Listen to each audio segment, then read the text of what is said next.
Is he the voice of Africa?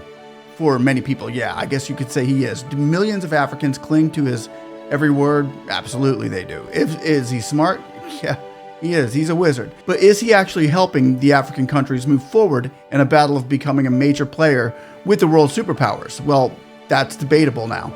And here's your moment to chime into this debate right now, because without transparency in open forums like this, without your input on topics that debunk the narratives, we're left with just narratives of flossy-nossy, nihilophilication, bureaucracy, regurgitating the latest trends that everyone gets to chant the same thing to fill one party's ego with an attaboy. You know, it's kind of give a dog a bone for a viral on a meaningless video. We don't want that. We want change going on in Africa. So hello world, and what a beautiful day that the Lord has made, right? We will rejoice and be glad in it. Even if we agree to disagree, we can remain happily incompatible, and together with love and understanding, live in peace and harmony. So like and subscribe as we go into the subject today. Julius Malema. Please be sure to leave your comments for each other and for us here at Speak and See to gain more revelation and knowledge that you have, and state your facts and give us your opinions as well.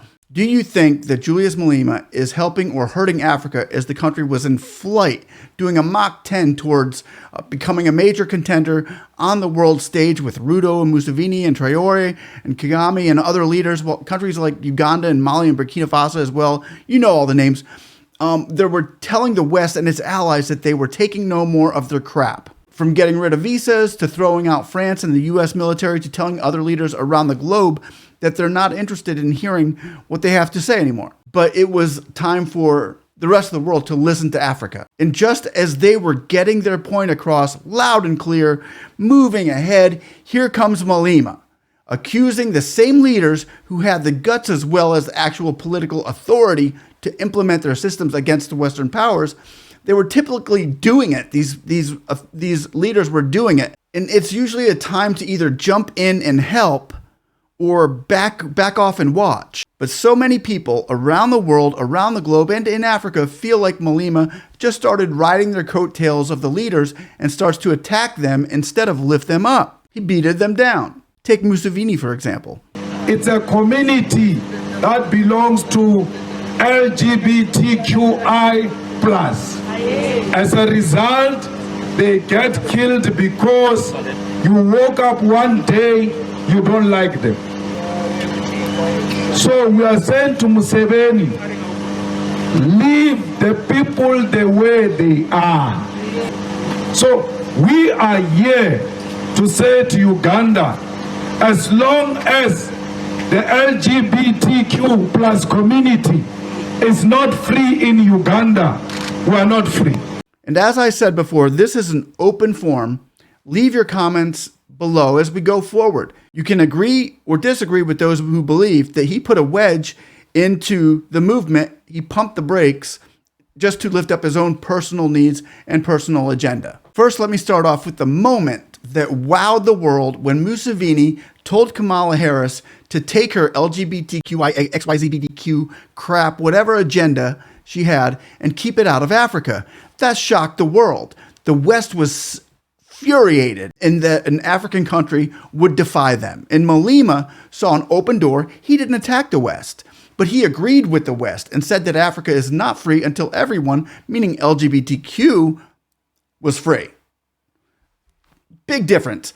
Biden and Macron loved Malema after that. They loved him. If Malema was the president of the whole African continent, who knows? He might even institute a Pride Month for some extra funding from the West. Much of that would go into his pocket, I would guess. I mean, it usually does. But Malema, in that, wasn't looking at Africa's best interest. He was looking for someone with a microphone and some cameras that would give him some airtime at the moment.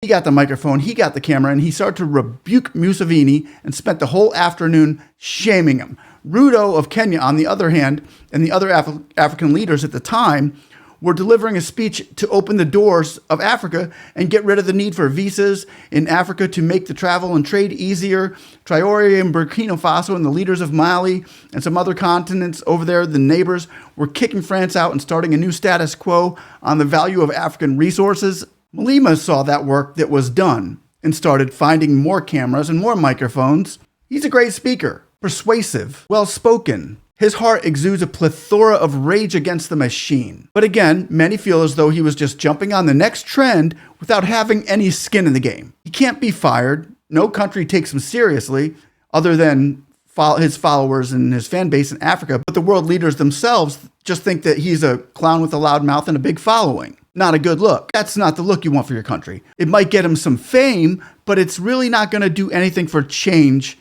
on the world stage. The president of China or Russia or America or any other country wouldn't give him the time of day. They wouldn't give him a second of their microphone. So he's basically a movie prop or a sideshow for viewers across Africa. So as Malema talks, Africa just becomes clicks on YouTube for giggles and a punch phrase of Malema, while the true African heroes of this moment are fighting the real battles and taking on the big dogs around the world. And then the next major headline comes out: Israel-Palestine. As that war seemed to have taken a lot of publicity away from the major steps of the BRICS and African summit in Russia and Africa's new allied friendship, and even in the new currency to take over the land, we saw the leaders of Africa pursuing more trade agreements that bring more value to the people and their wages, and more opportunities for growth in the marketplace, and more electric grids, internet options being made more available, and things that make a difference. But those issues don't make headlines. Malema jumps on the mic to support the popular opinion to chant Free Palestine, while followers are even too blind to see that if Malema tried walking through Palestine like he did in Uganda, they would kill him dead and burn him to some tires. So the hypocrisy of his chants aren't for freeing Palestine. They're for getting a rise out of you, out of the viewer, and gaining clout. Feel free to disagree. That's what makes us human. I love people I disagree with. Heck, I've been married for 20 years and I love people I disagree with on a daily basis. What's the next hot topic? Will Malema ever have an individual thought or idea that could make Africa a great nation? Because riding the tail of the next trendsetters isn't sustainable. You have to have something to offer that is different. Otherwise, you're just a shallow and repetitive and plagiarizing imbecile seeking attention for self-worth. What say you? I'm here to learn. I'm needing Africa's input. Are we still in a movement here, or have we given ourselves over to a trend? I would hate to see that be the case. It can't be. It can't be. You've been going through too much. You've fought too hard, and you've won the latest battles and have proved worthy of overcoming even the greater battles that lie ahead. But stay on target. Be a motivator and uplift those leaders that are around you who have stuck their neck out. I'm not talking about the puppets in Nigeria or South Africa. I'm talking about understanding the difference between actors and the real workers. Those who could lose a country if things don't go right, or those who would just lose some fans and maybe some merchandise sales. The world saw and heard Africa because it was doing something heroic. But the world's going to change the channel if it just becomes a show, because shows will end with the season finale. But real change will last throughout generations. However, love, that lasts forever. And I love you all. I want to thank you all for watching. Let me know what you think down below. Have a blessed day.